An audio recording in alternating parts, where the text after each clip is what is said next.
점심 식사들 잘 하셨지요? 예, 지난 시간에 이 흠증학을 공부하기 위한 그 성경 교리를 7가지 이제 해야 되는데, 첫째, 하나님에 관한 신론, 그 다음에 인간에 관한 언약론, 그 다음에 기독론, 이제 삼직에 대한 요점만 설명하고 말았습니다.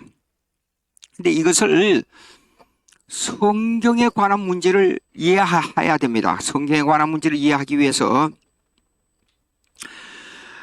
성경은 왜 하나님의 말씀인가? 이걸 우리가 그냥 피상적으로는 알고 있어요. 그렇죠? 피상적으로는 알고 있는데 실제적으로 이거 비기독교인이나 그 다음에 다른 그 철학이나 그 다음에 종교 혼합 종교를 가지고 이제 우리를 공격해 올 때 그걸 구체적으로 대답하기가 곤란한 때가 있단 말입니다. 이제 이것을 제가 이거 하기 전에 이 성경은 왜 하나님의 말씀인가? 성경 이꼴 하나님의 말씀 요걸 잠깐 좀 설명하겠어요. 성경은 기록된 계시라 그래요. 기록된 계시. 그러면 이 계시를 쓸 수 있는 자격 요건이 있어요. 자격 요건. 구약에는 모세와 선지자들이에요. 선지자들. 죽은 사람이 다시 살아났다가 하늘나라의 복음을 전할지라도 모세와 선지자들의 말씀을 들어야 돼요. 또 신약에 와서는 모세와 선지자들의 터 위에 모세와 선지자들과 사도들의 터 위에 세운 그 기록의 말씀을 들어야만 복음이 올바로 들어온다. 이걸 강조하고 있어요.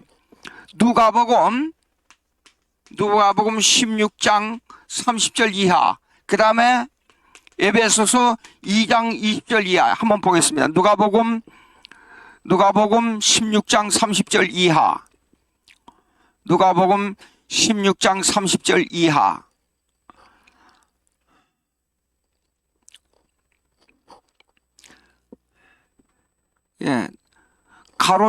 좋습니다.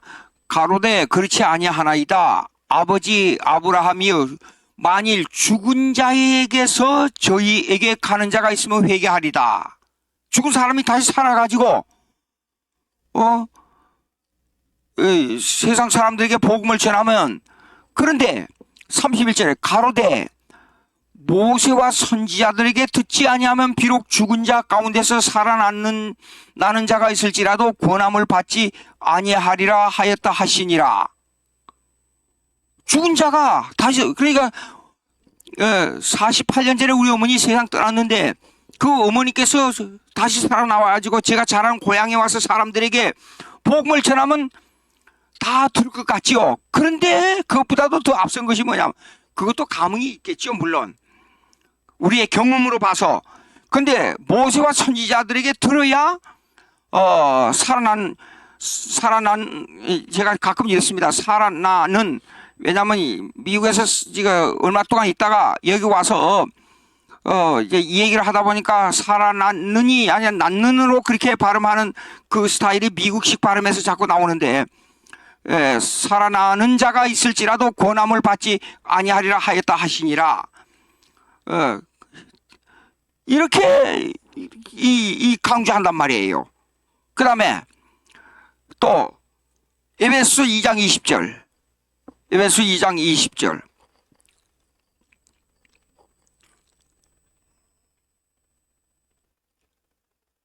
자 보시오. 너희는 사도들과 선지자들의 터 위에 세우심을 입은 자라. 그리스도 예수께서 친히 모퉁이 또 우리의 신앙이 어디에다 터위를 세워야 돼요? 사도들과 선지자들의 터 위에. 그러니까 성경을 이제 보시겠습니다. 이게 성경을 기초해서 우리가 이 기록된 계시는 뭘 말하느냐? 예수 그리스도의 복음을 전하는 가장 기초가 되는 거예요. 그런데 이것은 모세와 선지자와 사도들의 터 위에 세워져야 된다 그 말이에요. 그러면 기록된 성경 계시는 이 세 가지 종류의 사람들에 의해서 기록된 걸 받아들여야 됩니다. 그럼 왜 사도들의 터 위에야만 되느냐? 제가 가끔 발음이 이런 걸 좀 용서해 주세요. 자꾸 미국에서 얼마 동안 지나다 오면 자꾸 발음이 될 때가 있어요. 미안해요. 그러면 이제 이렇게 모세와 선지자들과 사도들의 터 위에 세워드는데 왜 사도들에까지 끝나야 되느냐 하는 문제가 나와요. 그것은 사도들은 예수님과 같은 능력을 행한 자, 그 다음에 예수님을 본 자,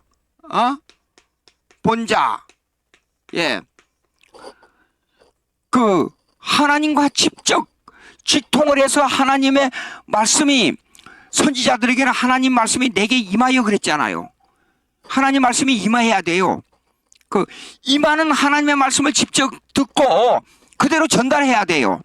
그런 능력을 이 받은 사람들이 기록된 것이 성경 계시예요. 성경 계시.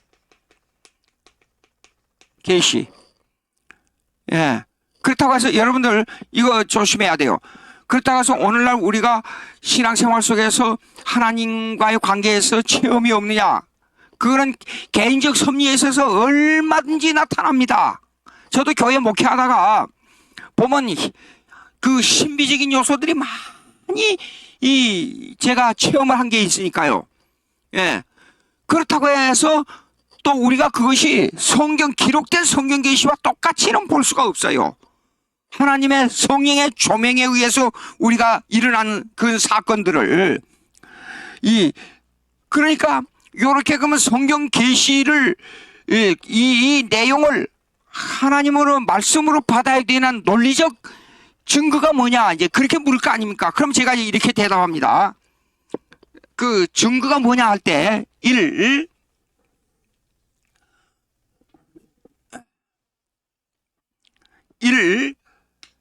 성경의 영감성.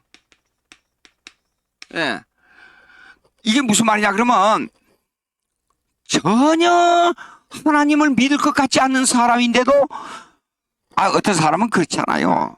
이 사람 꼭 이 심성을 보거나 이 사람의 행동을 보거나 삶을 볼 때 이 사람 예수 믿으면 참 곧 예수 믿을 것 같아요. 그렇죠?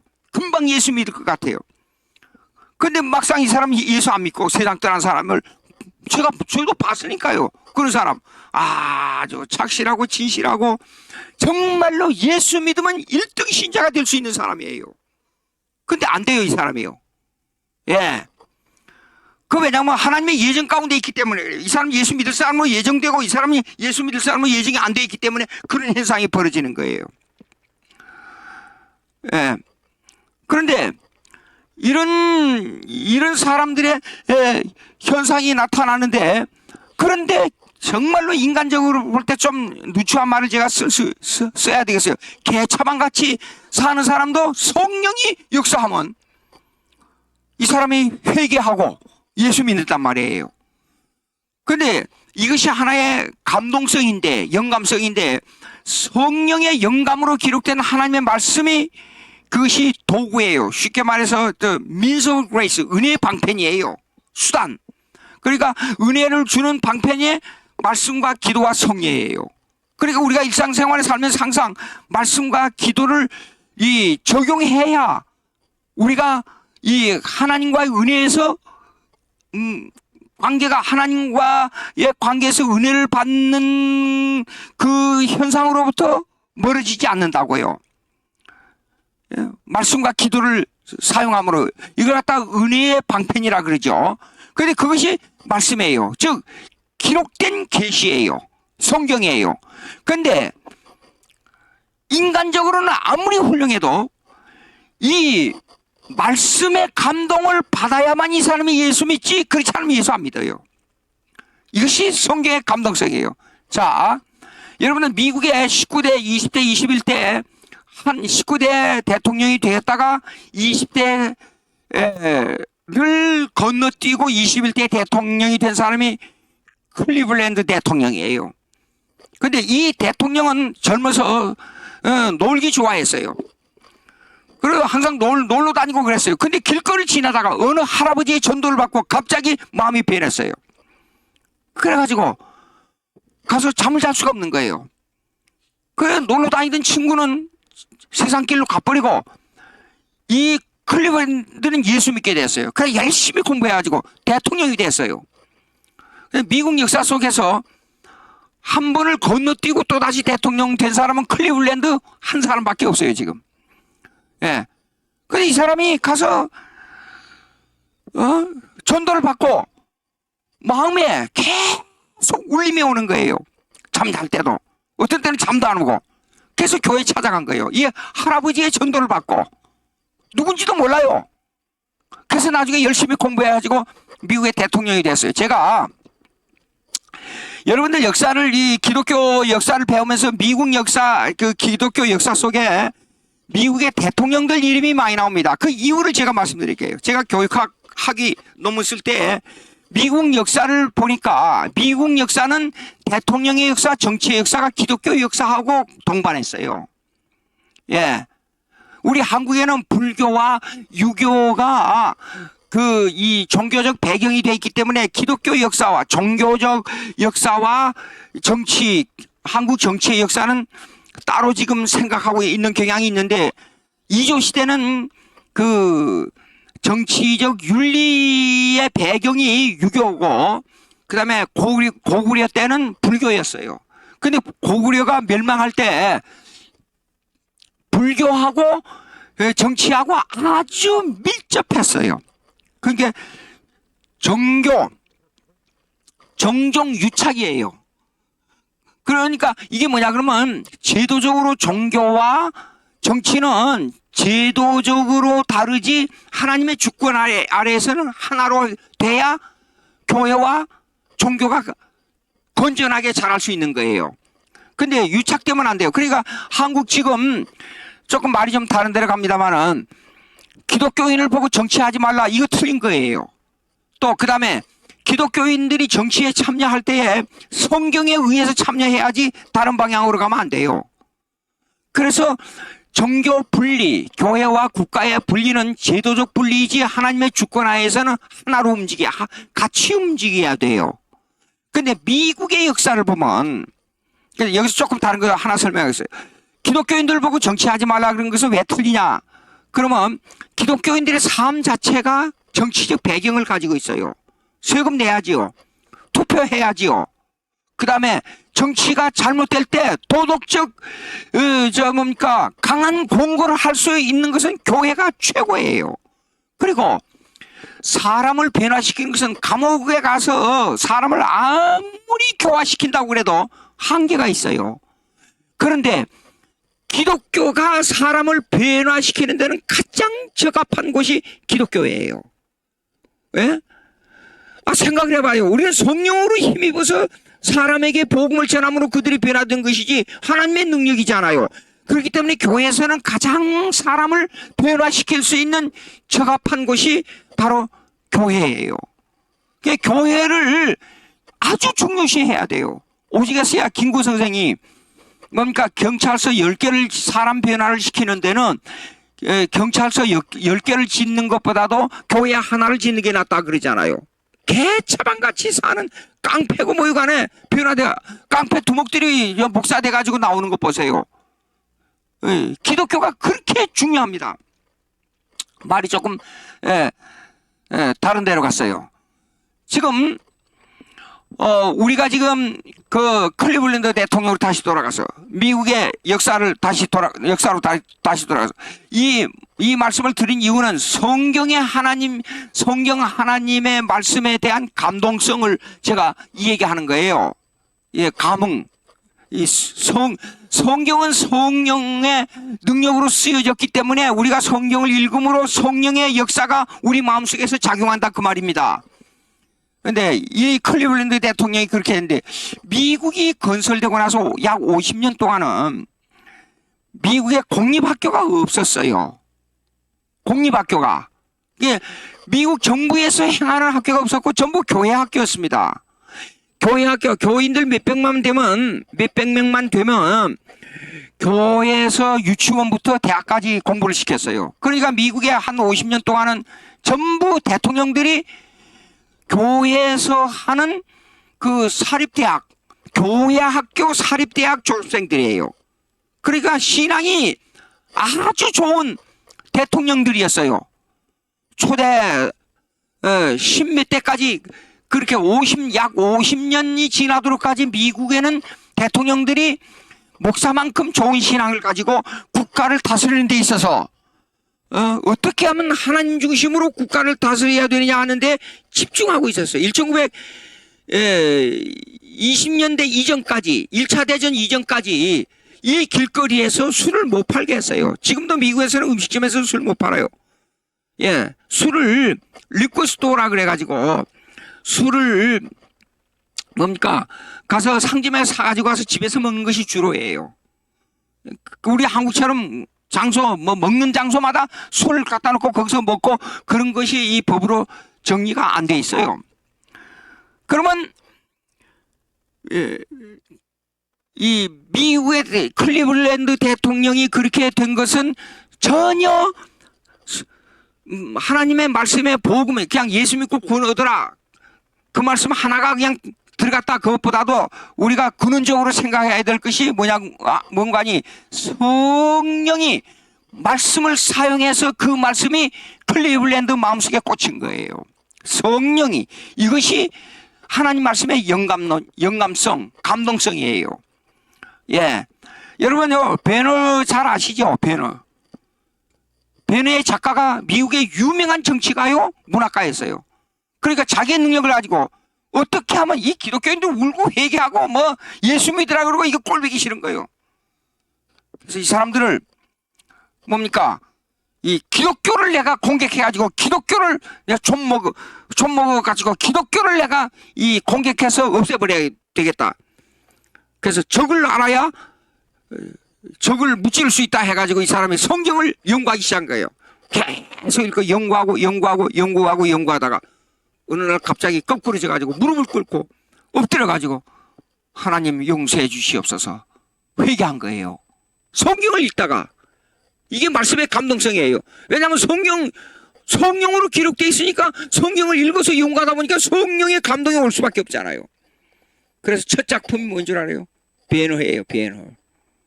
예, 참 이게 영감성, 감동성이에요. 그 다음에 두 번째, 예, 저작성이에요.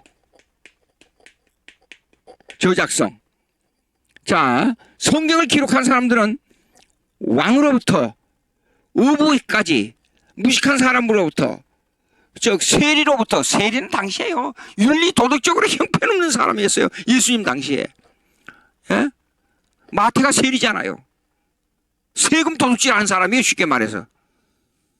로마 정부에서 내려온 세금, 그다음 예루살렘 본부에서 내려오는 세금, 이 세금을 자기 마음대로 매겨가지고 일부는 주머니에 넣고 일부는 갖다 바치고 그것이 세리였어요. 오직에 새 삭개오가 4배나 갚겠다 그랬잖아요. 예. 이 저작성인데도 불구하고 성경의 내용이 일치해요. 예. 그리고 기간이 1500년이나 넘는 시간을 가지고 있어요. 우리가 500년 이조의 역사를 보세요. 만약에 그보다 1000년 이전의 역사와 오늘날 우리 생각해 보세요. 얼마나 차이가 나는가. 문화적 차이, 언어적 차이, 이 지적 차이 엄청나요. 그런데도 불구하고 보라고요.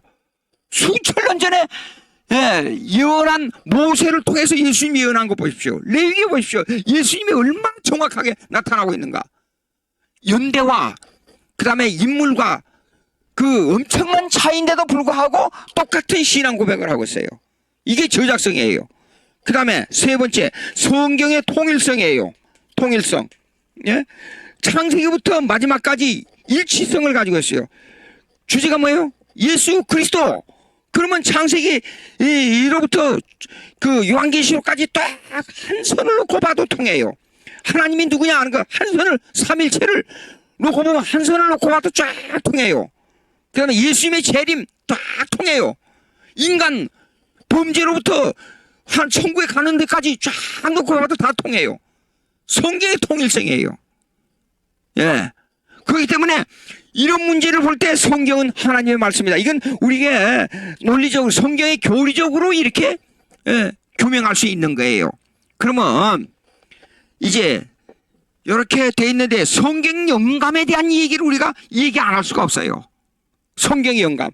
성경의 영감이 뭐냐? 쉽게 말해서 이래요. 왜 성경은 성령의 감동으로 쓰여졌느냐 그 말이에요. 왜 성령으로 감동으로 쓰여졌기 때문에 성경은 하나님의 말씀이다 그 말이에요. 근데 이 영감으로 기록된 이 하나님의 말씀의 성경은 우리가 어떻게 보느냐, 여러 가지 이론들이 나와요. 그러나 우리는 완전 영감이라 봐요. 완전. 예수님께서 1.1억, 마태복음 5장에 1.1억이라도 틀림이 없다는 것을 아주 정확하게 강조했어요.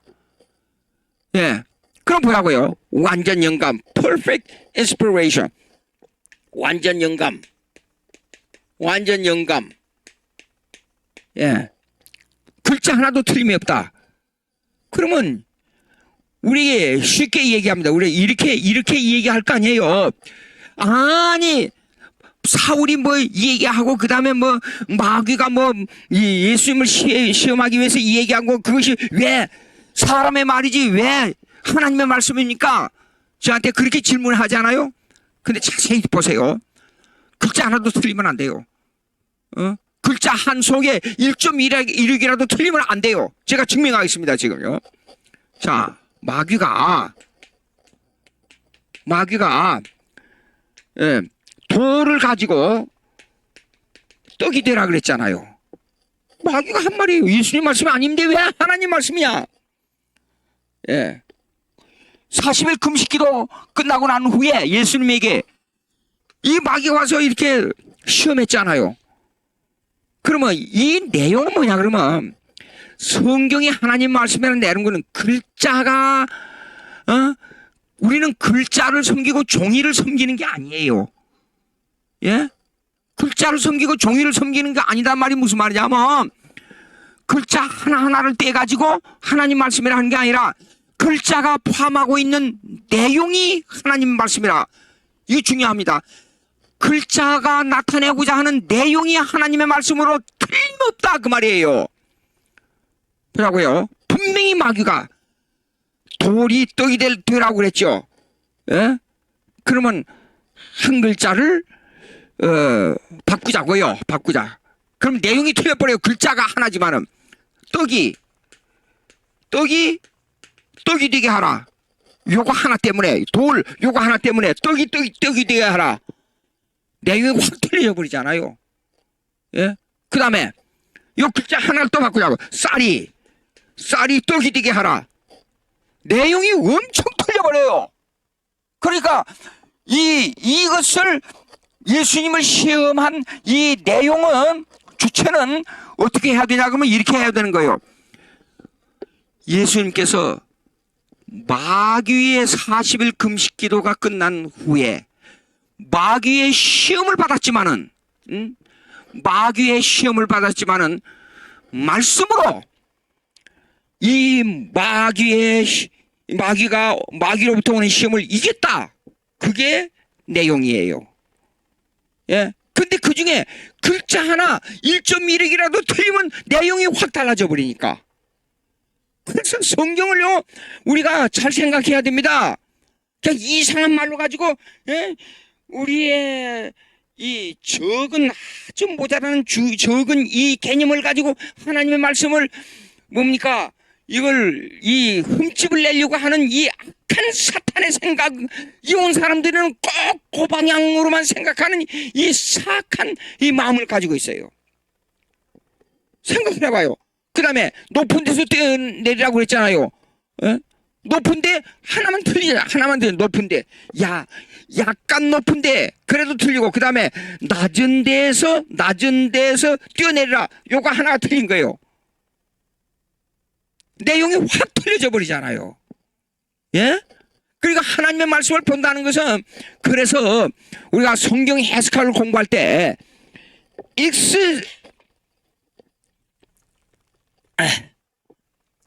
우리가 성경 해석을 공부할 때 요거 조금 다르지만은 요걸 혹시 신학에서 공부하는 분들은 이걸 깊이 생각해. 맨 처음에 원문을 해석하면 interpretation.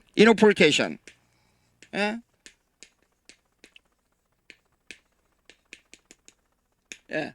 먼저 원문을 번역하는 거예요. 근데 번역 자체로만 가지고, 언어는 반드시 문화적 배경을 가지고 있기 때문에 성경의 문화적 배경을 또 알아야 돼요. 예. 그러면 이걸 해석을 가지고 그냥 이걸로만 끝나지 않고 exegesis를 해야 돼요. 이거는 단어와 문장과 장절을 해석하는 거예요. 석의 뜻을 해석하는 거예요. 의미를 exegesis를 해야 돼요. 요거 해서요. 그래놓고 보면 이 성경의 이 글자가 가리키는 것은 무엇이고, 문장이 가리키는 것은 무엇이고, 그 paragraph 뭐예요? 저기 뭡니까? 단락이 가리키는 것은 뭐고, 그 다음에 이 장이 가리키는 건 뭐고, 이 책이 가리키는 건 뭐고, 이것을 분석하는 거예요. 석이. 그 다음에 이제 성경을, 그러고 나서 성경을 hermeneutics, 예?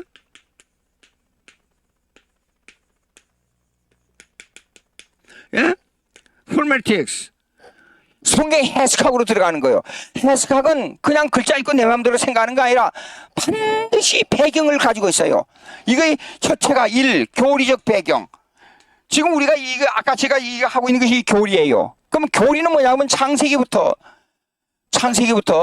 요한계시록까지 쫙 내용이 통해요. 하나님 그러면 창세기 1장, 2장, 3장이나 요한계시록 21장, 22장이나 보면 한 줄로 놓고 볼 때 의미의 연결성이 있어요. 이거 아주 중요합니다. 연결성이 있어요. 그 다음에 두 번째가 그러면 역사적 배경이에요. 역사적 배경. 그러니까 남쪽으로 가면 사자들이 많잖아요. 사자처럼 강건하고, 왜 오른편을 말하고, 그 다음에 곰이 모이고, 그 다음에 염소와 양이 모이고, 그 다음에 올리브 오일 나오잖아요. 감람류 이런 거, 향수 문제, 그 다음에 예수님을 방문할 때 세 가지 나오잖아요. 모략이라는 이것이 뭘 말하느냐, 또 그 다음에 왜 포도주가 많이 나오느냐, 이런 내용들을, 이런 물건들, 그 다음에 척도가 나오지 않아요. 그 다음에 숫자의 의미가 있잖아요. 1은 뭘 말하고, 2는 뭘 말하고, 3은 뭘 말하고, 4는 뭘 말하고, 그 다음에 열은 뭘 말하고, 천년이 무슨 말을 하는가, 이런 것들이 그 숫자에 대한 의미가 쫙 있어요. 그들이 사용한 이것들은 전부 역사적 배경을 가지고 있어요. 이걸 알아야 되고, 그 다음에 세 번째가 뭐냐면 지금 exegesis 나온 거예요. 요거는요. 그 문장에, 문장. 요걸 텍스추얼리즘이라 그래요. 문장. 그 텍스트, 성경이 말하고 있는 텍스트가 어떤 의미를 담고 있냐니 이걸 해석해야 돼요. 이 세 가지를 가지고 성경을 분석해내고 그 의미를 발췌해내는 거예요.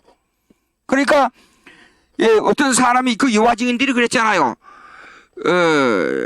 피를 섞지 마라. 그러니까 아니 이런 원리를 전혀 모르기 때문에 그 무식하기 짝이 없는 거예요. 이런 원리, 피를 섞지 말라니까 내가 지금 피가 모자라서 이 피를 다른 데서 수혈을 해야 돼요. 근데 이 수혜를 거절해버려요. 그래 죽어요. 참. 심지어 어떤 사람은 이랬습니다. 이사야에서 나오잖아요. 독을 마셔도 죽지 아니하고 저기 독사의 굴에다가 손을 넣어도 물리지 않는다. 그래서 그거는 시적 표현으로 그렇게 됩니다. 시라는 것은 그 실제적인 사건 뒤에 다른 의미를 가지고 있어요. 시는 실제적인 사건 뒤에 내가 그의 이 머릿속에 있는 내가 그의 머릿속에 성을 파괴시켰다. 그건 실제적인 표현이잖아요. 그러나 그것을 시는 그 속에 다른 상상의 세계를 포함하고 있기 때문에 머릿속에 있는 성이 뭐이죠? 그 사람이 생각하고 있는 아이디어예요. 이때야. 그 사람이 생각하고 있는 것을 파괴시켰다는 것은 그 사람의 생각보다도 나의 생각이 우위라는 뜻이에요. 예? 이런 시적 표현이에요. 그리고 잠언도 보기에는 반어법으로 처음에는 긍정, 그 다음에 부정, 그 다음에 부정, 긍정 해가지고 지혜로운 자는 어떻게 하고 미련한 자는 어떻게 하고 사랑은 어떻게 하고 미움은 어떻게 하고 이 반어법이 많이 나와요. 근데 그것을 이 실제적인 일을 갖다가 그대로 적용하게 되면 해석이 안 돼요. 전혀. 예, 그러니까 성경에 대한 문장도 자, interpretation, exegesis, 그 다음에 hermetic스를 하기 위해서는 교리적, 그 다음에 역사적 배경, 그 다음에 textualism, 그 성경의 그 본문의 의미, 이것이 다 종합적으로 해결이 돼야 돼요. 근데 시가 성경의 문장론을 보게 되면 시가 성경의 3분의 1 이상을 차지해요. 엄청나게 많아요. 근데 이런 시적인 내용을 액면 그대로 받아버리면 해석이 안 되는 경우가 많아요. 그래서 성경에 예수님이 부활하신 후에 하나님 우편에 가신다는 것은 하나님이 여기 계시고 오른쪽에 있고 왼쪽에 있고 그래서 오른쪽에 앉아 계신다. 그게 아니에요. 시적인 표현이기 때문에 능력으로 계신다 그 말이에요. 전능하신 하나님의 능력으로 계신다 그 말이에요. 참 보면 참 하여간 그런 게 있어요. 자, 요거 이제 그러면 perfect inspiration이 뭐냐? 완전 영감설이 뭐냐? 글자 하나도 틀림이 없이 그대로 그 내용을 하나님의 말씀으로 받는다 그 말이에요. 내용은 시적 뒤에 있는 의미를 분석하고 그걸 시를 그대로 받는 것이 아니라 시적 내용의 의미를 파악해가지고 그걸 하나님 말씀으로 그대로 받는다 그 말이에요. 꼭 명심하시기 바랍니다. 오케이, 성경의 영감론. 자,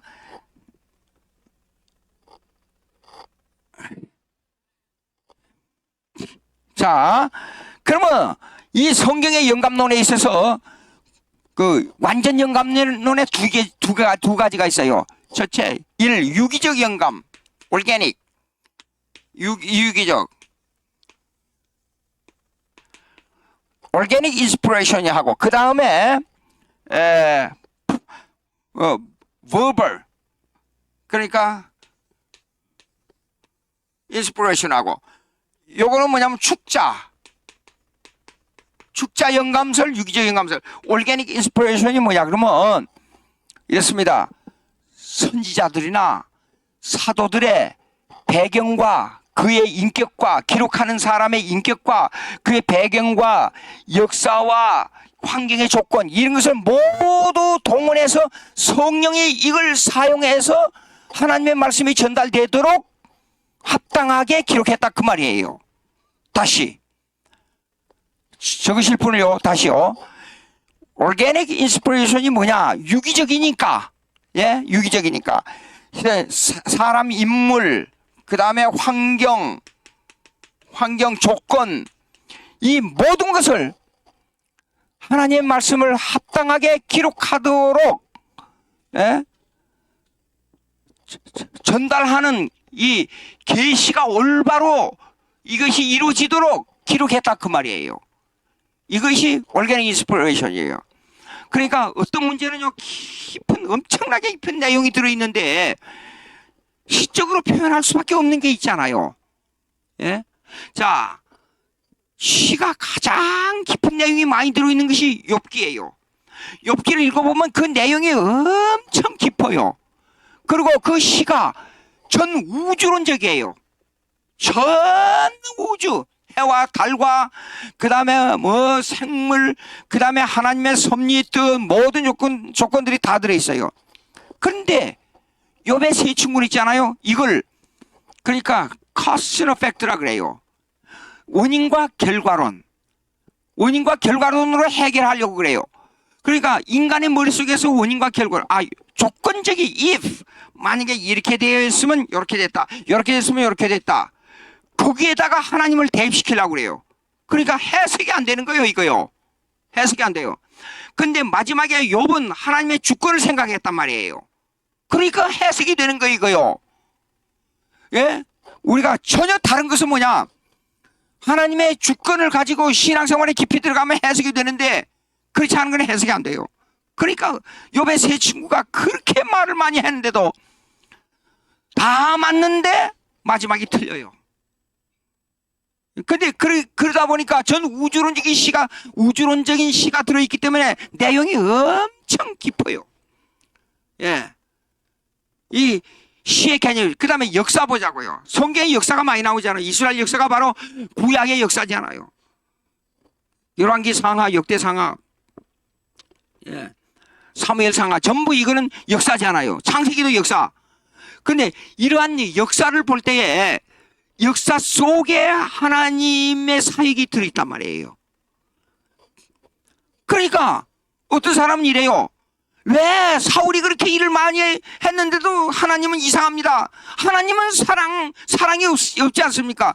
그렇게 일을 많이 한 사울은 사랑하지 않고 버리고 왜 다윗을 사랑했습니까? 그걸 보고 cause and effect라 그래요. 예? 원인과 결과론이에요. 그거는 하나님의 주권을 생각하지 않으면 그 이해가 안 돼요.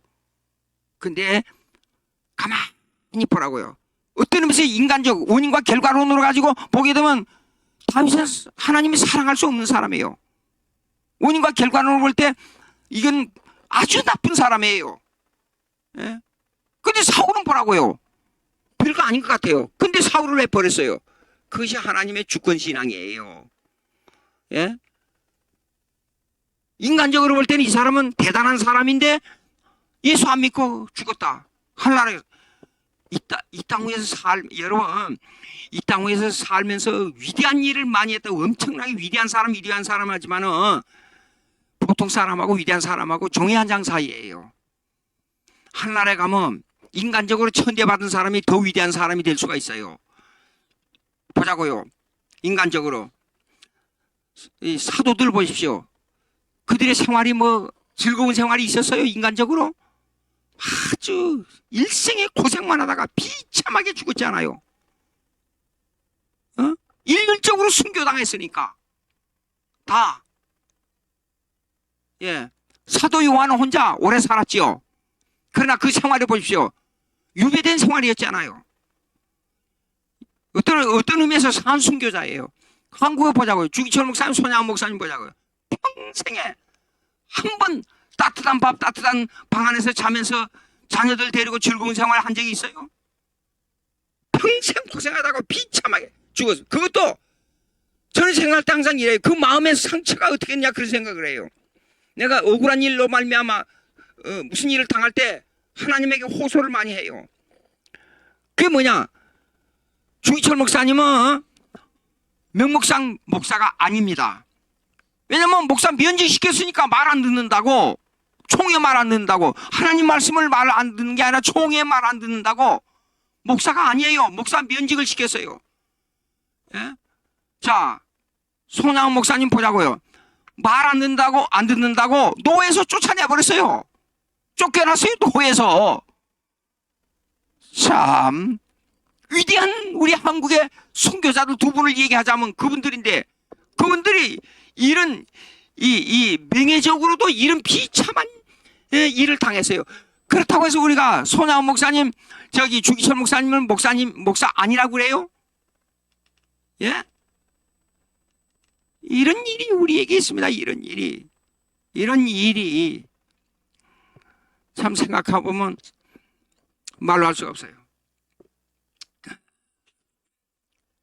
예.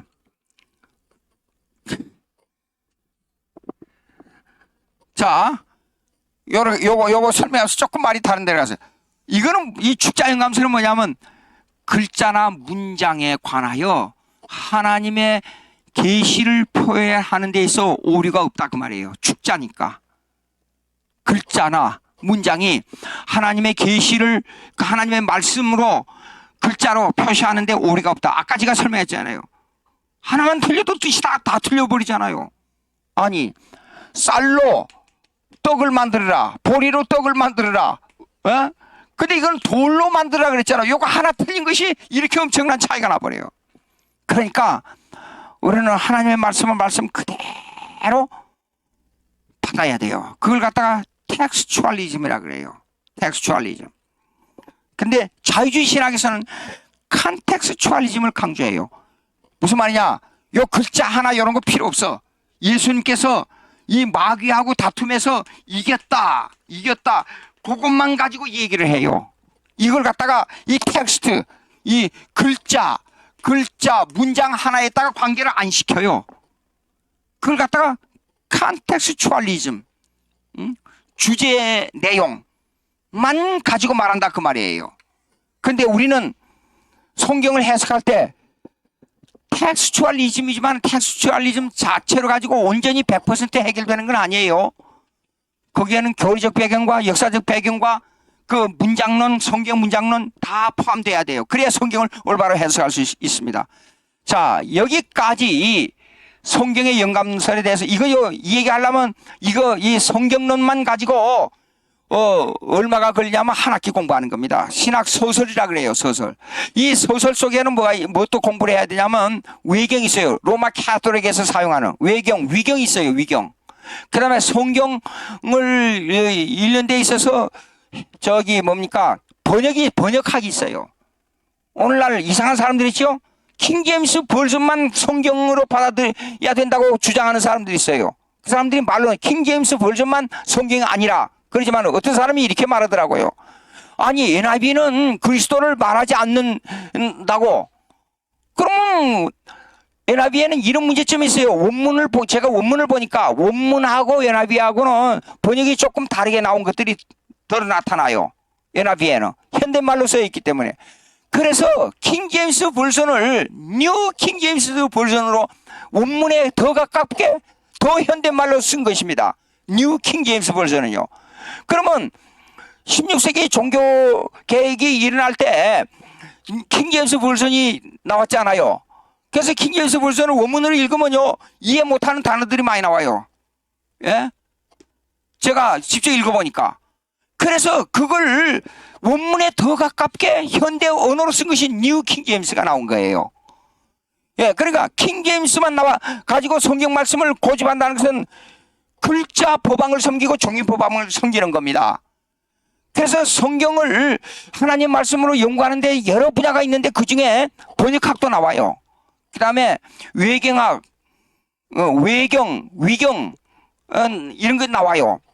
그 다음에 서투젠스 70인역 있잖아요. 70인역은 알렉산더 대왕이 시켜가지고 중간사 시대에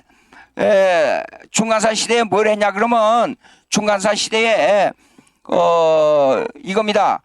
중간사 시대에 구약을 헬라말로 번역한 거예요. 그런데 내가 어느 책을 보니까 72인이 번역했다 그러더라고요. 그래도 그걸 그냥 맞추림해 가지고 70인역으로 계산하는데 그걸 다 셉튜젠트라 그래요. 셉튜젠트. 예. 그런데도 사도 바울이 그런데도 불구하고 셉튜젠트를 보게 되면 셉튜젠트를 읽고 그걸 하나님 말씀에 구약에 이렇게 했다는 인용한 구절이 나와요. 예? 그것까지 다 얘기하려면 한도 없고 끝도 없어요. 그러나 여기서 끝나고 이 정도만 해도 여러분들 충분히 이해될 줄 알아요. 이렇게 해서 성경 말씀을 그러면 당시에 또 마소라 학파가 있어요. 마소라 학파가 맞소라 학파들은 성경 문장을 분해하고 또 이걸 성경을 성경의 27권 39권을 정하는데 결정적인 역할을 했잖아요. 네, 이런 그 학파들에까지 연구를 하려면 한도 없고 끝도 없어요. 예, 그러나 우리가 여기서 끝나고 여기에서 공부를 이제 그까지 할 수 있는 이렇게 이제 하게 되면 그게 박사학위 한 10개는 써야 돼요. 그 문제까지 들어가게 되면. 예. 그런데 이제 여기서 우리가 생각할 것은 뭐냐면 요점을 두는 것은 뭐냐면 유기적 영감설과 축자 영감설을 강조해야 된다 그 말이에요. 글자가 오리가 없다. 그 다음에 성경을 쓰는데 선지자들과 사도들에게 그의 인물과 환경과 조건을 성령께서 마음대로 사용하셔서 하나님의 말씀이 계시로 표현하기에 오리가 없다. 그걸 명심해야 됩니다. 오케이. 자,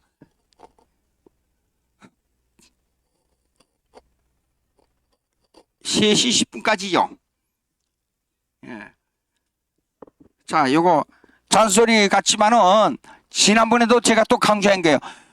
왜 이걸 강조하느냐? 성경 하나님의 말씀이에요. 예. 그걸 액면으로 받지 않으면 우리 신앙생활에 기준이 성립이 됩니까? 근데 이상한 이 자유주의라는 사람들이 이 좌파에 속한 좌파라 그래서 미안합니다만은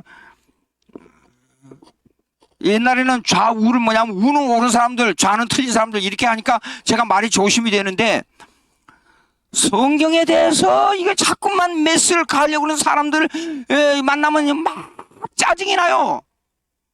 그래서 제가 이 말씀드리는 겁니다. 아이고 참. 자, 아까 이제 하다가 여기 한 거 계속하겠습니다. 그리고 제 전화에 책 주문한 거 여러분이 연락이 왔어요. 그래서 어카운트 넘버를 일괄적으로 제가 보내드리겠습니다. 이따가 보내드리게 되면 그리고 우리 교회의 번호를 제가 드릴 테니까 거기다 붙이면 즉시 그리고 여러분이 그 요금을 붙여 주실 때 그걸 써놓고 제가 여러분들이 제 전화에다가 이게 책값 얼마 붙였습니다. 꼭 전해주세요. 그럼 그 즉시 가서 우리 전도사님이 가서 보내드릴 거예요. 그걸 제가 바쁘다 보면 하루가 지난 다음에 이틀이 지난 다음에 그 문자를 볼 수가 있어요. 그러니까 즉시 이거 만약에 6만 원이면 2권 값이 아닙니까? 그러면 2권 값을 붙였습니다 하고 문자로 빨리 보내주세요. 그러면 바로 받자마자 보내드리면 그 이튿날 여러분들에게 갈 수도 있고 주말이 되거나 그러면 이틀 후에 갈 수도 있고 그러니까 꼭 그렇게 해주시면 감사하겠어요. 성경을 하나님의 다시 또 잔소리가 나오는데 성경을 하나님의 말씀으로 믿어야 돼요. 거기 자꾸 오류를 쓸데없는 말을 왜 하냐 그 말이에요. 자기 마음대로. 짜증이 나요.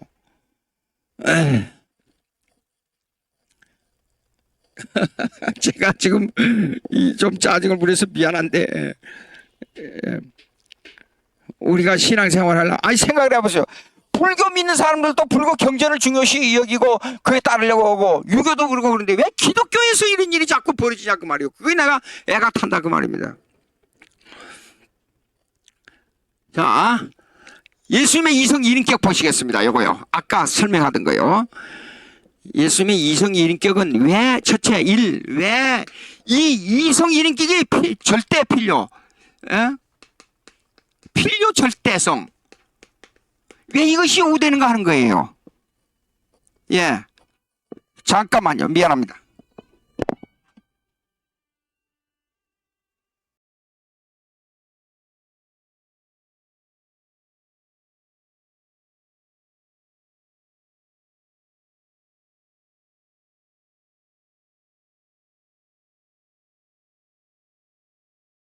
아이 참 이거 깜빡했어.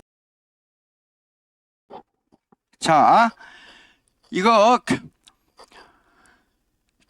왜 그러냐 그러면 자 하나님의 공의가 있고 인간의 타락, 이 타락도 그냥 타락이 아니라 전적 타락이에요. 인간은. 예. 하나님의 공의는 이거는 100% 하나님은 율법의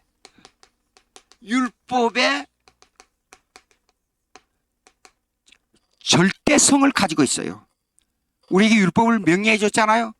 그러면 하나님은 그거를 또 그대로 그의 인격에서 나온 거예요. 그러니까 그걸 다 준행하는 능력을 가지고 있는 분이 이걸 우리에게 주신 거예요. 예, 근데 우리에게는 아주 쉬운 길을 줬어요.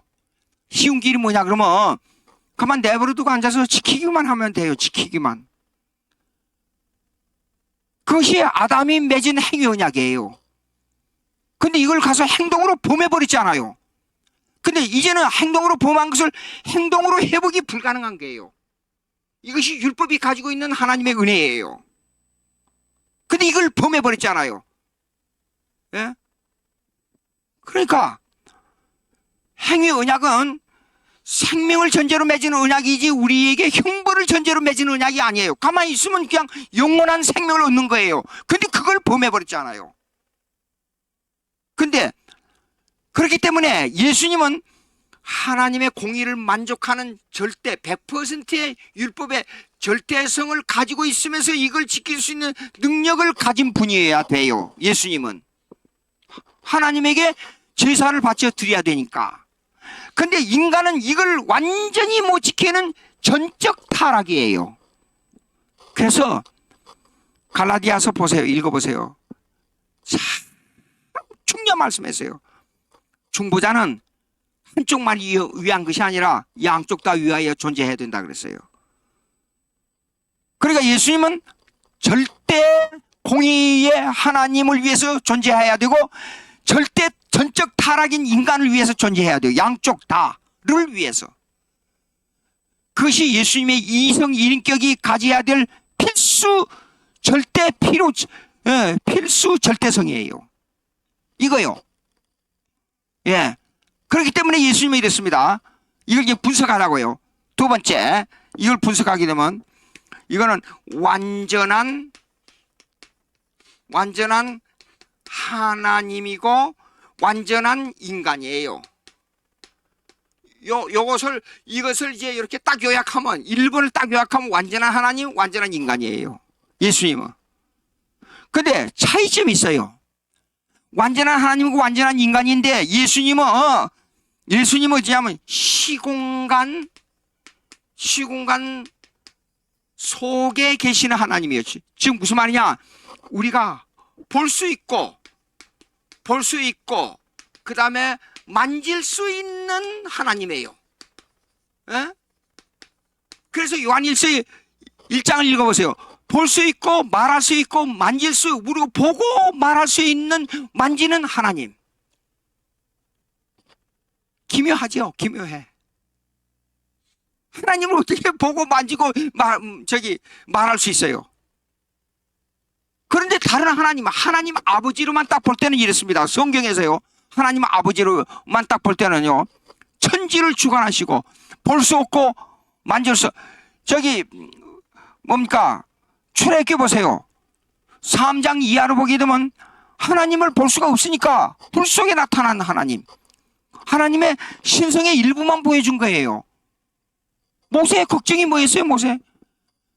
이렇게 볼 수 있고 만질 수 있는 하나님이면 직접 말할 수 있는 하나님이면 좋겠는데 일부만 나타났지 않아요. 이스라엘 백성이 어떤 하나님이냐고 물으면 내가 어떻게 대답합니까? 그게 모세의 지금 고민이에요. 그러니까 하나님께서 야, 내가 가라고 그랬는데 왜 그걸 듣질 않아? 잠깐 기다려봐. 내가 가진 지팡이 던져봐. 갑자기 뱀으로 변해버렸어요. 아이고, 막 징그러운 뱀이 나와. 다시 잡아봐. 딱 잡으니까 다시 지팡이가 돼버린 거야. 야, 이런 하나님이 알아서 가.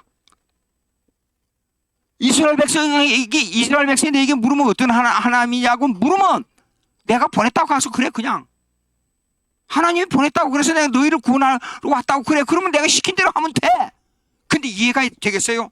저부터도 얼른 이해가 안 되잖아요. 나 예수 믿어요 분명히. 나 천국 갑니다 분명히. 근데 그런 현상이 탁 부딪히면 빨리 이해가 안 돼요. 또 질문하게 또 질문해. 예? 그러니까 야 내 손을 이 가슴에 넣어봐. 꺼내봐. 이 손이 완전히 나병 환자가 돼버렸어요. 다시 집어넣고 꺼내봐. 옛날 손으로 다시 돌아와 버렸어요. 이런 하나님이야 가. 지팡이만 의지하고 가라 그랬잖아요. 근데 18장 이후에 넘어가 봐서요. 예? 18장 출애굽기 18장 이후에 넘어가기도 하나님은 실체를 보면 죽는다 그랬어요. 전 우주를 손바닥에 놓고 있는 것보다 더 세심하게 정확하게 보고 계시는 하나님이 그걸 어떻게 우리가 이 좁은 이 근시안을 가지고 어떻게 좁은 생각을 가지고 어떻게 볼 수가 있습니까? 영적으로. 그러니까 하나님을 볼 수 있다는 말은 영적으로 볼 수 있다는 말이지. 하나님 이걸 갖다가 커뮤니케이션 애트리뷰트라 그래요. 하나님과 통할 수 있는 속성. 하나님을 볼 수 있다 안다 하는 것은 이런 거예요. 영적으로 볼 수 있고 안다는 말인데 그 말은 하나님의 공의, 하나님의 사랑, 하나님의 자비, 하나님의 섭리 이걸 느낄 때 아는 거예요. 근데 그걸 못 느낀 사람은 하나님의 은혜가 없는 사람이에요. 자, 그래서 예수님의 이성 일인격 아까 다시 얘기했지만은 이것은 아까 교회사적으로 엮어낸 신앙 고백서 제가 지은 책입니다. 교회사적으로 엮어낸 신앙 고백서 고대 신조 20페이지 이내에 있어요. 20페이지 이내에 고대 신조 5개가 나오는데 그 중에 제일 마지막에 아사나시우스 신조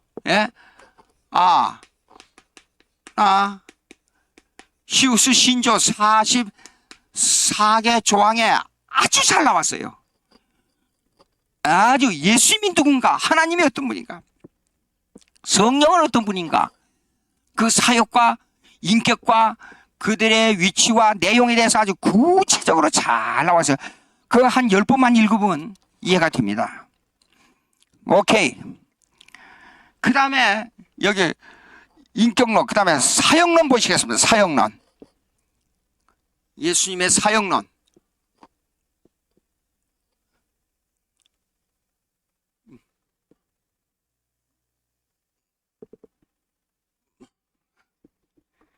예수님의 사역론. 예수님이 무슨 일을 하는가 그 말입니다. 한마디로. 첫째, 왕직. 왕직은 다스린다는 말이에요. 다스린다. governing.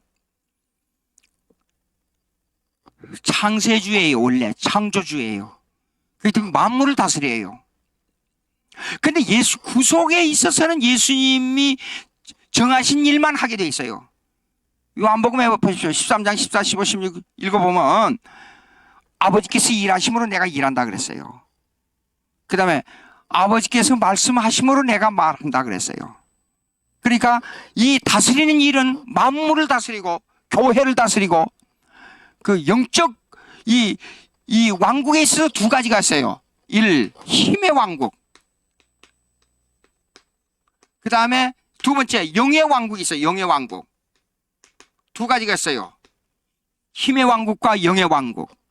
힘의 왕국은 국가예요. 국가. 그 다음에 영의 왕국은 교회예요. 두 가지 다 왕직을 가지고 있어요. 이걸 다스려요. 교회를 다스리고 국가를 다스려요. 국가를 다스린 예수님이 다스린다는 것은 뭐냐면 성령론에 들어가면 이걸 일반 은총론이라 그래요. 일반 은총론. common grace. 요거요.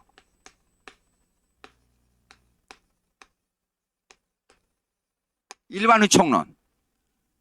그러니까 국가를 다스리는 것도 하나님의 성령의 일반 은총론에 있어 교회 밖에 하나님이 다스리는데 예, 성령이 거기에서 역사하기 때문에 예수 안 믿는 사람들도 이 과학이나 경제, 문화 이 분야에 있어서 예수 믿는 사람들보다도 더 능력이 있는 사람들이 있어요. 왜 그것을 일반인 총론으로 다루어서 하나님께서 이끌어가느냐 하는 것은 그것으로 끝나지 않고 교회를 이끌어가고 교회를 유지하는 데 뒷받침이 되기 때문에 그래요. 국가 없이 어떻게 교회가 성장할 수 있어요? 교회와 국가는 양 사다리처럼, 양 수레바퀴처럼 양쪽에서 같이 가야만 되게 돼 있어요. 동반하게 돼 있어요. 만약에 국가가 발전되기 위해서는 교회가 전 지역에 퍼지면 국가는 발전하게 돼 있어요. 예. 그렇기 때문에 기독교인은 절대적으로 정치에 참여해야 돼요. 예. 기독교인이 정치에, 정광 목사님 보고 누가 어떤 사람이 정치에 참여하지 말라고 그러는데 이상한 사람이고 19세기에 달비와 스코필드라는 두 사람이 있었어요. 이원론주의자예요. 세상을 죄악시 보는 이원론주의자. 근데 이 사람들이 침례교회 사람들이었어요. 이원론주의. 그래서 세상은 악하다. 오늘날로 교회 가만히 어디 가서 교회 설교하러 갔다가 들으니까 그래. 악한 세상에 살다가 거룩한 주님의 존재에 나와서 그렇게 기도하더라고요. 그것이 이원론, 두얼리즘. 이원론이에요. 근데 영역이 다를 뿐이지 하나님을 위해서 살아야 된다는 것은 같은 생각을 가져야 돼요. 카울이라고 하는 인도 목사가 한번 어디에서 왔더라고요. 갑자기 와서 이 사람 대단한 용기를 가진 사람이에요. 한국 교회가 붕 발전됐다는 소리를 듣고 무조건 한국을 찾아온 거예요. 그냥 그래갖고 만났어요. 그냥 오가다가 만난 거예요. 저하고. 그래서 교회 얘기를 하는데 오리사라고 하는 지역이 있어요. 인도에 가면 거기가 제일로 처진 지역이에요. 인도에는 하나 둘 셋 넷 다섯 층회가 있는데 최고위층 그다음 해가지고 완전히 이조 시대 때 양반 쌍놈을 다루듯이 그 집안의 흐름을 가지고 이 인간의 능력이 아무리 좋아도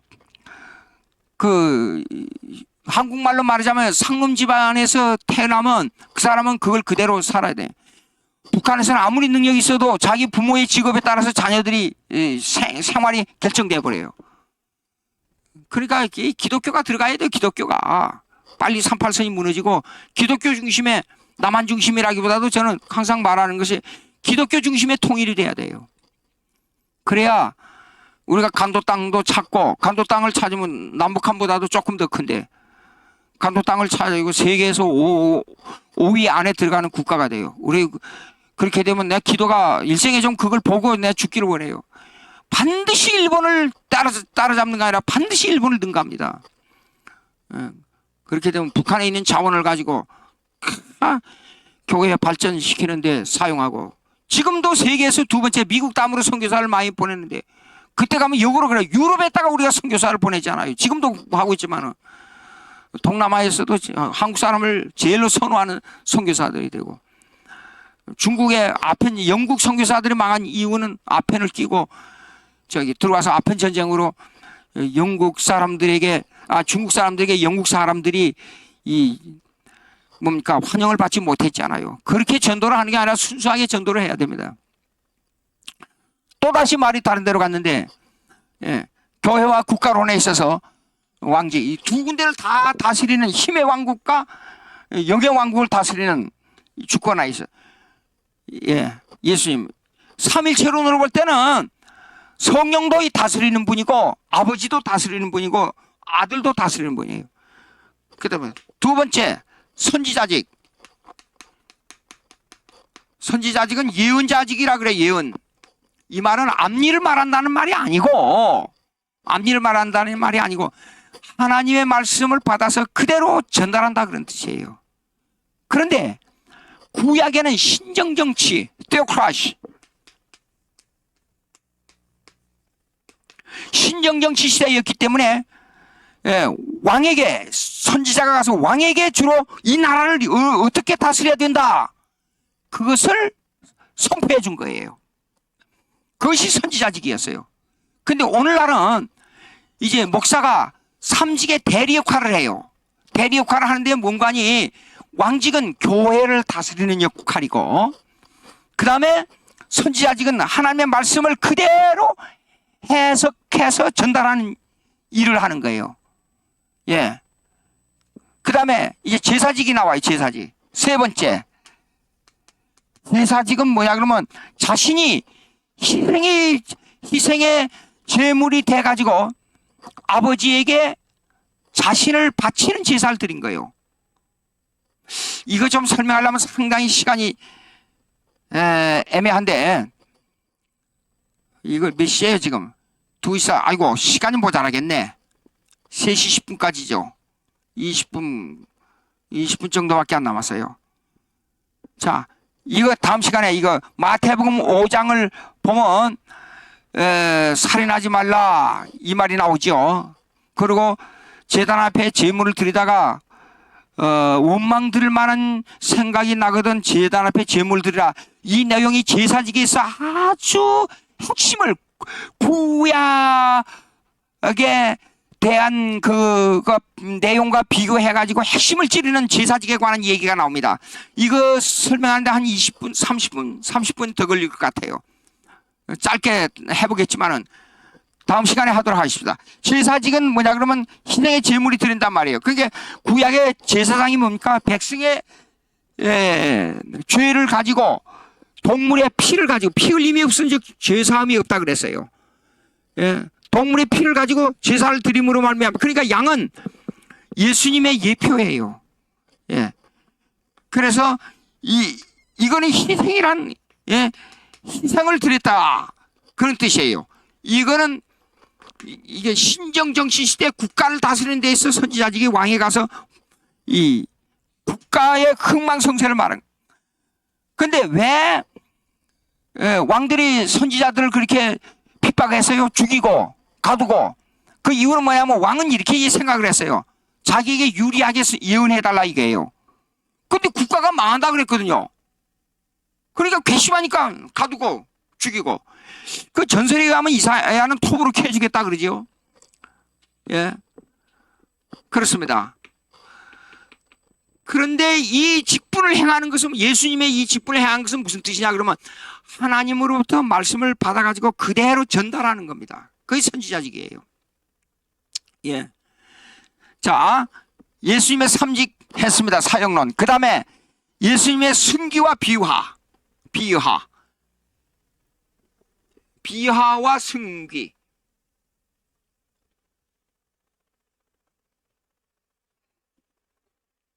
자, humiliation and exaltation. 한없이 낮아지고 한없이 높아지는 것. 그러니까 비하는 뭐냐 그러면 동정녀 탄생, 그 다음에 일생 동안 율법 밑에 아래 자신을 순종.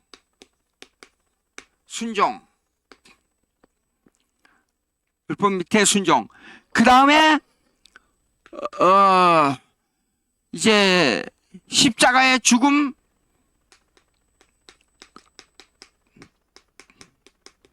십자가의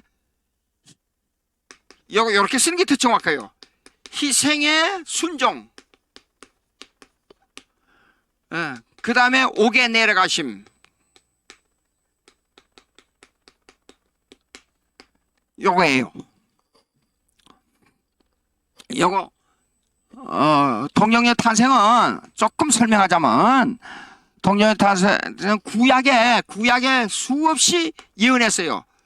이사야 7장 14절에는 그냥 문자 하나도 안 틀리고 정확하게 또 그대로 예언했어요. 예. 마국간에 태어나. 왕이 마국간에 태어났다. 보통 사람들이 생각하면 참 우습지요. 하나님의 아들 왕이 마국간에 태어났다. 비하의 신분이에요. 근데 율법 아래 순종은 이렇게 씁니다. 그의 삶이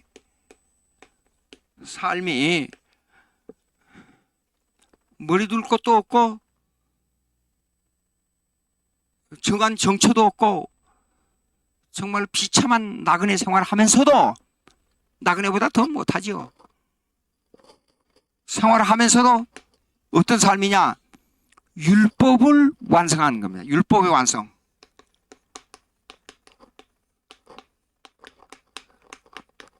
요걸 보고 능동적 순종이라 그래요.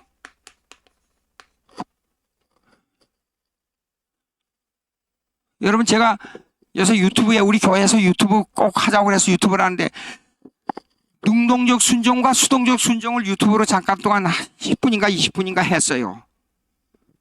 이거 제가 이제 집에 가서 자세히 읽어보니까 제 것을 한번 이렇게 봤어요. 봤더니 괜찮게 된 것 같더라고요. 이 문제를 더 정확하게 알기 위해서는 칼빈 아카데미 교회 또는 김양주 교수, 김향주, 향주 아니면 칼빈 아카데미 요걸 찾아가지고 읽어보세요. 도움이 많이 될 겁니다. 왜 그러냐 그러면 작년도에도 이 문제가 신학 교수들 간에 논쟁이 심했어요. 능동적 순종이 뭐이고 수동적 순종이 뭐냐 하는 것이요. 그런데 예수님의 희생의 죽음만 가지고 능동적 순종과 수동적 순종을 막 말을 하는데 혼돈돼. 교수들이 막 혼돈돼서 설명하고 있더라고요. 근데 능동적 순종과 수동적 순종을 이해를 못하고 있는 거예요, 보니까. 그래서는 안 됩니다.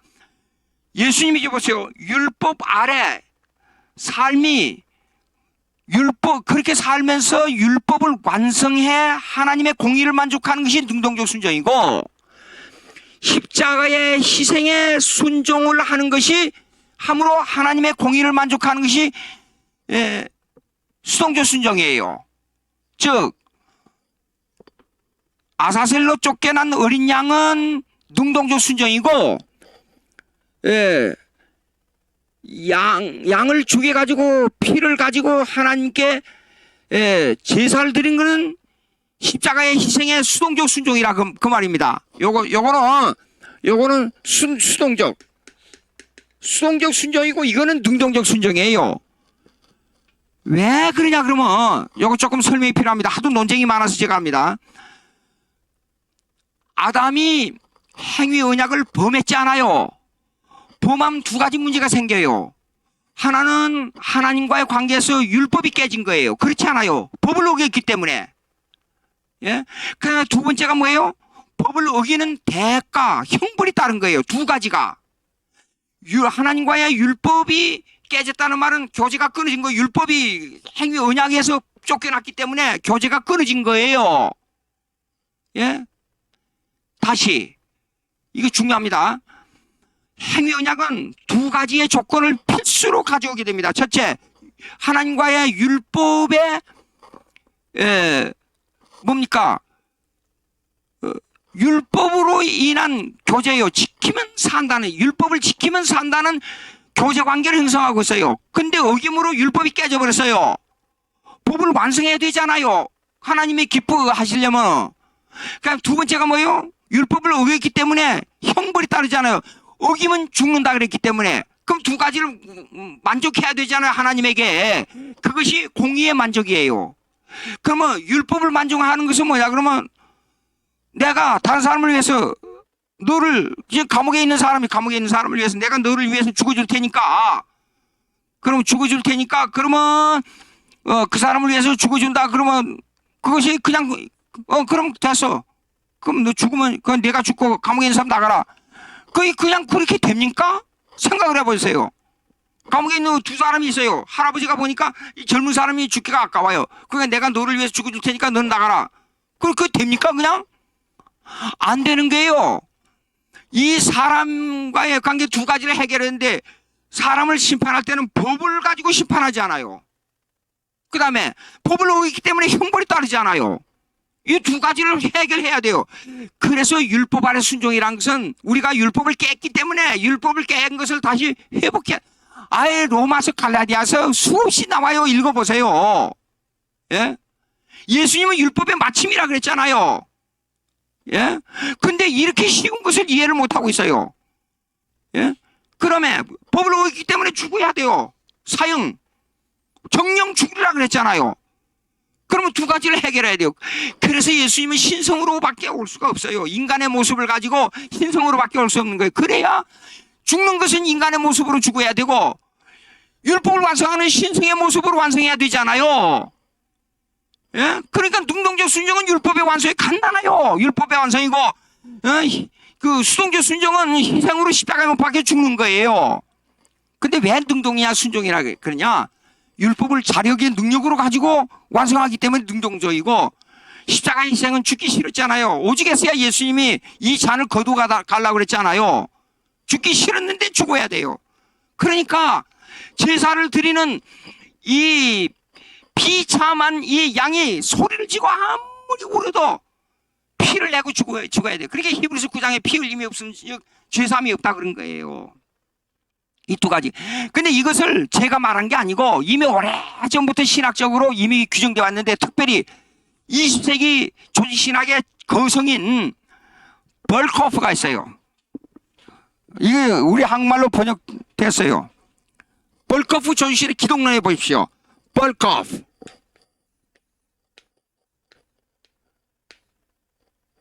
적어드릴게요.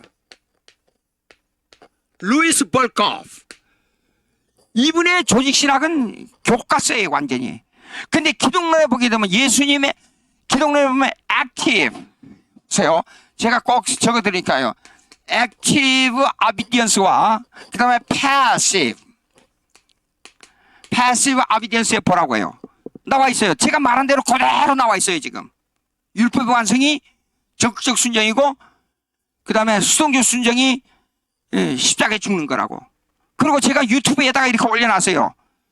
작년에 하도 논쟁이 많아서. 근데 이렇게 쉬운 것을 왜 그렇게 쓸데없는 이론을 가지고 막 논쟁을 하는지 모르겠더라고요. 예. 자, 요거 이제 그 정도로 하고 그 다음에 이제 예수님의 뭡니까?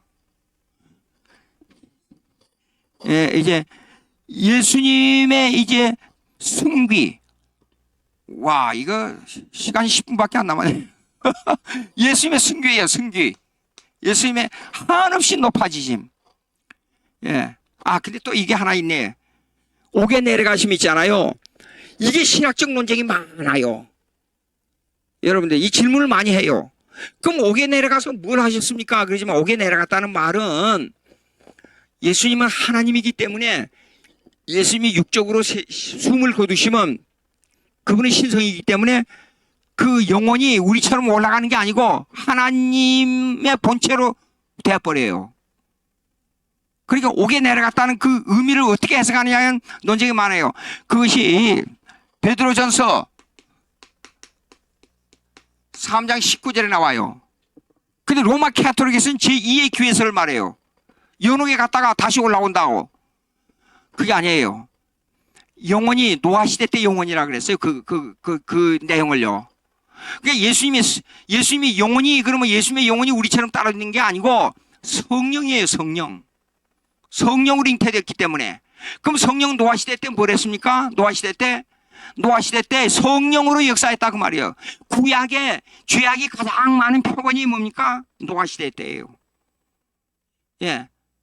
노아시대 때에 성령으로 복음을 전했다 그런 뜻이에요. 그리고 헬라말에 게헨나가 다르고 엠플라케가 달라요. 거기는 엠플라케로 되어 있어요. 그 엠플라케라는 말은 그 배후에 무슨 뜻이 들었냐면 죄악이 많은 곳, 예? 불법이 횡행하는 곳 그런 뜻이에요. 그러니까 엠플라케에서 성령이 역사했다 하는 말은 뭐냐면 노아시대 때 죄악이 만연해 있는 곳에 성령으로 복음을 전했다 그런 뜻이에요. 예. 요한복음 베드로전서 3장 19절이에요. 그걸 꼭 참조하시기 바라고. 그 옥에 내려갔다 하는 말은 우리가 생각하는 그런 개념의 옥에 내려간 것이 아니라 세상의 고통의 개념이에요.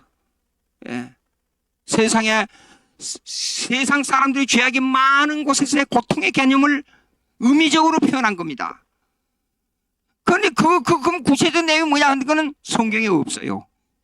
아무리 찾을래 찾을 길이 없어요. 거기서 끝나야 돼요. 어쨌든 비하의 신분으로 내려갔다는 것만 우리가 생각해야 돼요. 오케이. 그 정도로 하고 그 다음에 이제 승기는 뭐냐 그러면 부활입니다. 부활,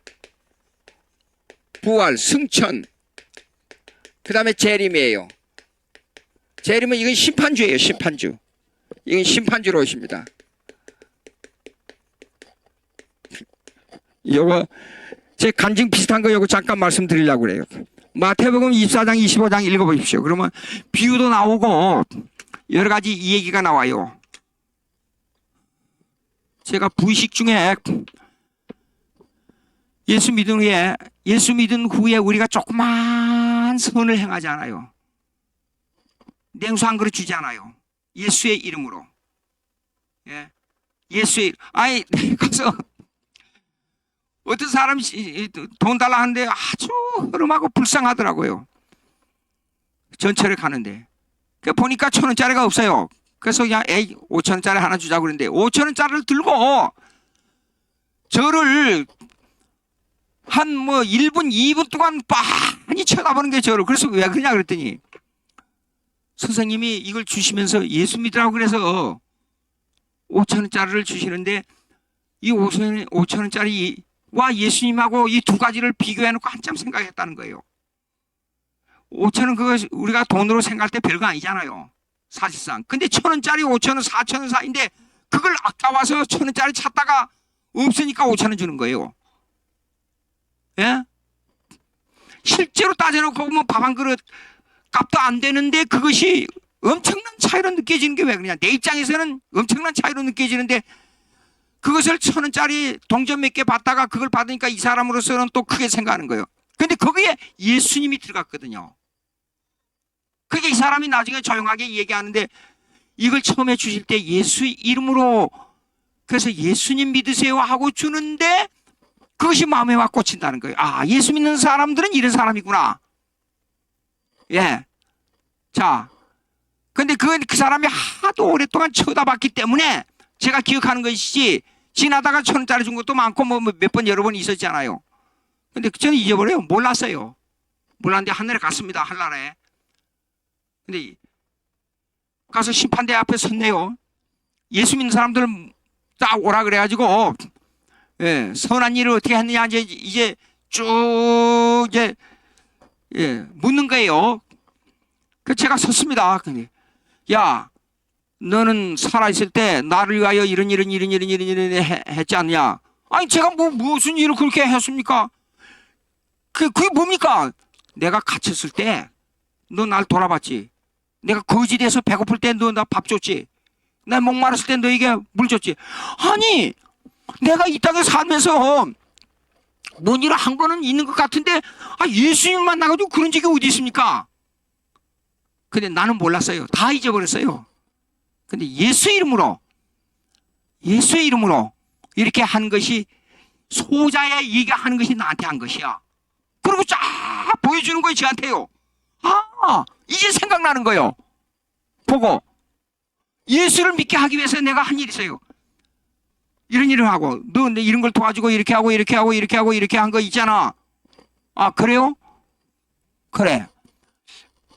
보니까 이제 생각나는 거예요. 예수님이 천사로 오라 그래요. 야, 얘 일생 동안 살면서 나를 위해 이렇게 했기 때문에 얘를 데리고 하늘나라 그 좋은 거 그래 데리고 가라. 천사가 와서 저를 그냥 감싸 안고 올라가는 거예요. 그런 생각을 자주 해요. 제가 가끔. 예. 근데 예수 안 믿는 사람에게는 뭐가 일어나세요?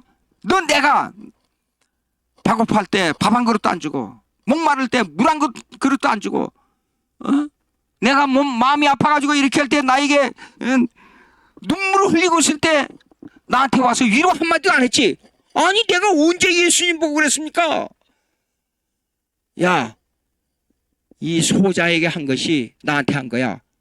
쫙 비춰주는 거예요, 보니까. 예? 이제 생각이 나는 거예요. 소자에게 냉정하게 제가 한 거예요. 예수 이름도 모르고. 참, 가끔 그런 생각을 합니다. 제가 하늘나라에 가서 예수님을 만날 텐데 생각을 해요. 오늘은 기독론까지 했습니다. 시간이 돼서 어쩔 수 없이 마쳐야 되겠어요. 잠깐 기도드리겠습니다. 하나님 아버지 감사합니다. 저희들에게 은혜를 주셔서 이 땅에 살면서 10년을 살지 20년을 살지 우리는 알 수가 없는데 주님께서 우리의 삶을 주관하시는 바에는 성령 충만하게 해주시고 성령 충만함으로 이 세상을 승리하고 이기면서 하나님께 영광을 돌리는 우리의 삶이 될 수 있도록 성령이 저희들을 강하게 붙잡아 주시옵기를 간절히 바라옵고 원합나이다. 짧은 삶을 살더라도 집중적으로 하나님을 위해서 살게 해 주시옵기를 간절히 바라옵고 원하옵나이다. 이 강의를 듣는 성도들로 하여금 하나님의 말씀에 집착되게 해 주시옵고 이 집착된 이 성령의 사역을 가지고 하나님 말씀이 우리의 심령 속에서 들끓어 올라서 복음을 전하고 주님 앞에 영광 돌리는 데 큰 노동기가 되게 해 주시옵소서. 예수님의 이름으로 기도합나이다. 아멘. 대단히 수고했습니다. 다음 시간에 뵙겠습니다. 책 주문하신 분 제가 보내드리겠습니다. 예, 감사합니다.